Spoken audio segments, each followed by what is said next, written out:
உட்கார்ந்து வேலை முடிச்சுமாறு தாங்கிடு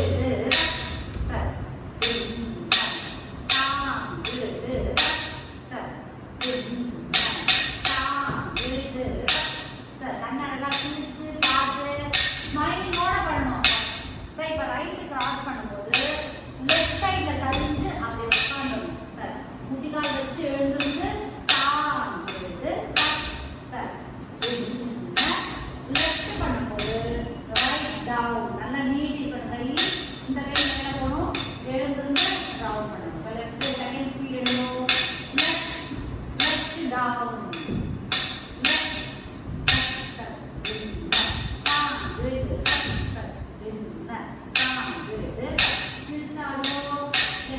அந்த சைட்ல சரிஞ்சு உட்காரணும். எழுந்திருந்து ரவுண்டு அந்த கை மேல சரிஞ்சு உட்காரணும். எழுந்திருந்து இப்படி டவுன் பண்ணணும். ரெண்டுமே ரைட்னா down left down down right சரிஞ்சு உட்காரணும். எழுந்திருந்து